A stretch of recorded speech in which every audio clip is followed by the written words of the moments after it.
Bonjour à tous et bienvenue dans Geekstarter, le meilleur d'innovation dans Kickstarter.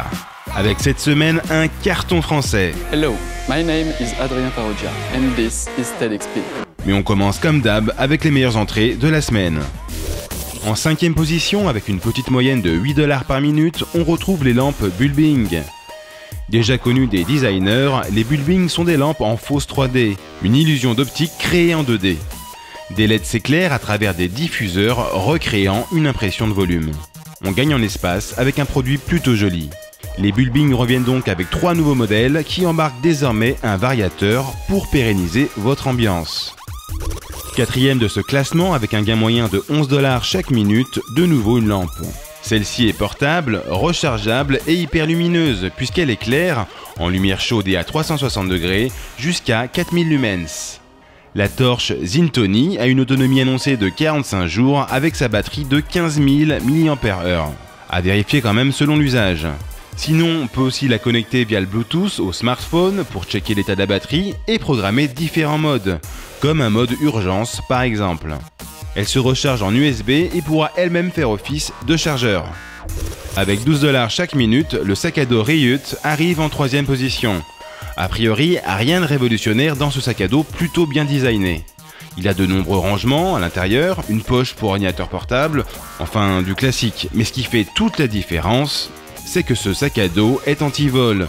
Contrairement aux autres, toutes les ouvertures du sac sont derrière le dos, donc inaccessibles aux malandrins. De quoi voyager en toute sérénité. Second cette semaine, Badband, un casque audio oreille libre, ou plutôt un casque audio ostéophonique, avec un gain moyen de 13$ par minute. C'est une techno qui permet au son de passer par les os, au-dessus des oreilles. Du coup, vous n'êtes plus coupé du monde quand vous écoutez de la musique, vous gardez une oreille sur la réalité. Comme si vous écoutiez de la musique sur un haut-parleur. Intéressant, même s'il faudra tester la qualité du son avant de trop s'enflammer. A noter qu'il est tactile, un peu comme les Google Glass, il est Bluetooth, vous pourrez donc téléphoner avec. Des Frenchies cette semaine à la première place du classement. Avec un score élevé de 37$ minute en moyenne et 10 backers par heure, TEDxP a fait exploser les compteurs de Kickstarter ce week-end. En moins de 3 jours, ils ont déjà réuni les 150 000$ demandés. Leur produit, un stabilisateur vidéo totalement innovant. Plutôt que de s'embêter avec du matériel lourd à utiliser, type Steadicam, parfois cher comme les solutions motorisées, les équipes de TEDxP ont imaginé un petit boîtier à solidariser à votre caméra. Il va mesurer précisément tous les mouvements que vous faites lors de la prise de vue, et c'est en post-production, de manière logicielle, que ces mouvements seront compensés. Le résultat sur les quelques vidéos déjà en ligne est tout simplement bluffant. 2 modèles dispo pour l'instant, un pour les GoPro et un autre pour les caméras et APN disposant d'une griffe pour flash. Pas de surprise cette semaine, le classement des projets populaires avec le plus de backers est identique à celui des meilleures entrées en dollars. On finit quand même l'émission avec un projet fou. Ils avaient déjà tenté une première campagne en août, sans succès, ils se sont relancés cette semaine. Les équipes de Space VR veulent aller mettre une caméra dans la station internationale ISS.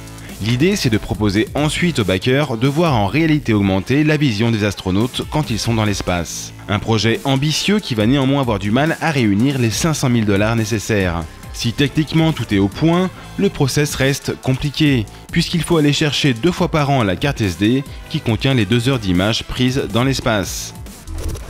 Retrouvez tous les liens, les prix et les infos des projets dans la description de la vidéo ou sur geekpeople.fr. À la semaine prochaine, tchaks!